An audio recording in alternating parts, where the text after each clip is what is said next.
இந்தி திணிப்பு என்ற பெயரிலே சமஸ்கிருதம் மூலமாக வருங்காலத்திலே அழிவு நிலை இன்றைக்கு இருந்து கொண்டிருக்கிறது.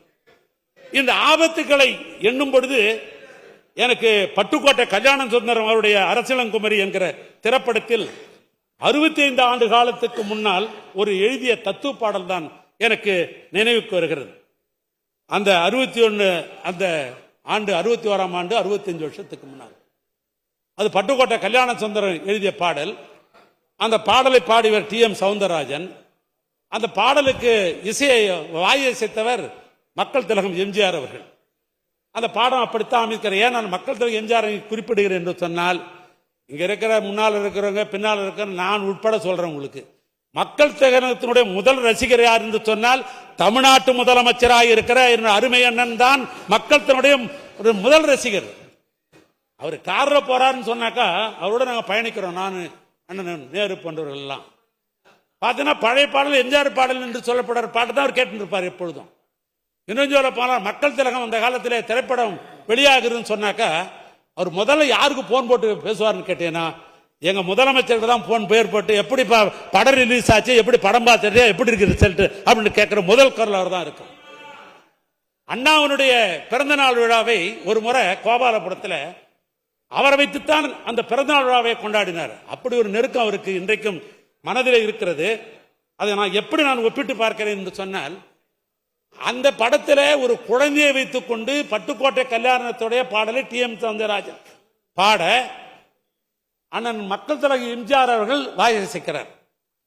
இப்ப நான் சுற்றுப்பயணம் போறார் முதலமைச்சர், நான் போகிறார் பார்க்கிறேன். போகிற இடத்தெல்லாம் தாய்மார்கள் என்ன பண்றாங்க, கையில ஒரு குழந்தைய கொடுத்து புத்தம் கொடுக்க சொல்றாங்க, கையில கொடுன்றாங்க, அதர்ஷன்றாங்க. இப்ப நான் என் வீட்டிலே பார்த்தேன், ஒரு அருமையான ஒரு படம் கிடைச்சது, அவர் கையில தூக்குற மாதிரி.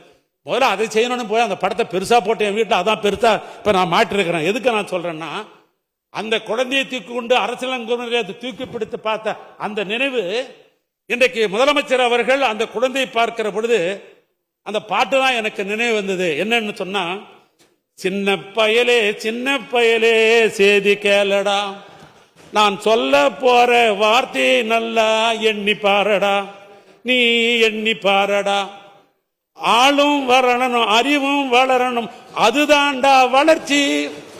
நல்லா புரிஞ்சுங்க, ஆளும் வளரணும் அறிவும் வளரணும் அதுதான்டா வளர்ச்சி.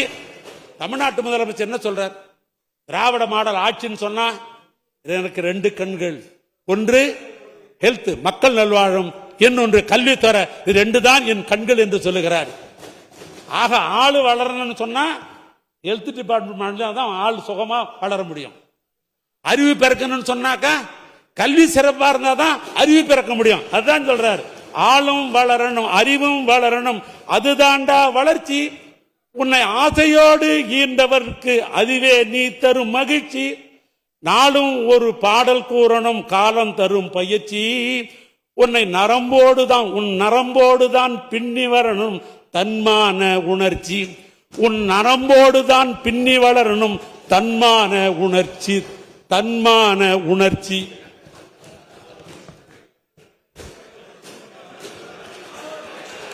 மாண்புமிகு பேரவைத் தலைவர்களே, தமிழ்நாட்டு முதலமைச்சருக்கு இந்த தன்மான உணர்ச்சி, தமிழ்நாட்டு முதலமைச்சருக்கு தன்மான உணர்ச்சி என்று பீரிடுகிற காரணத்தினால் தான் ஆன்மீக தமிழுக்கும் திராவிட தமிழுக்கும் ஊறு ஏற்பட்டால் அதை தடுத்து நிறுத்துவதற்கு நான் தயாராக இருக்கிறேன். எத்தனை கோடி இழந்தாலும் பரவாயில்லை, என்ன விலை தர வேண்டியதாக இருந்தாலும் சரியாயில்லை, அதற்கு நான் தயாராக இருக்கிறேன் என்று சூழலித்து தமிழ்நாட்டு முதலமைச்சர் இன்றைக்கு இருமொழி கொள்கை தான் என் ஆட்சியினுடைய கொள்கை என்று இன்றைக்கு பறைசாற்றிக் கொண்டிருக்கிறார். அதனால் நான் யோசித்து பார்க்கிறேன், மொழியையும் பண்பாடும் காப்பாற்ற வேண்டியது ஆட்சியினுடைய கடமை என்று சொன்ன ஜோசப் ஸ்டாலினை ரஷ்ய மக்கள் இரும்பு மனிதர் என்று சொன்னார்கள். என் தாய்மொழியான தமிழை இங்கே காப்பாற்றுவதற்கு முதலாக என்று போர்க்குரல் கொடுத்துக் கொண்டிருக்கிற தமிழ்நாட்டின் முதலமைச்சர் தமிழ்நாட்டுடைய இரும்பு மனிதன் இரும்பு மனிதன் இரும்பு மனிதன் என்று நாம் அத்தனை பேரும் போற்றி கொண்டாட வேண்டிய நிலையிலே இன்றைக்கு நாம் இருந்து கொண்டிருக்கிறோம். செய்திகளை உடனுக்குடனும் துல்லியமாகவும் தெரிந்து கொள்ள சப்ஸ்கிரைப் பண்ணுங்க.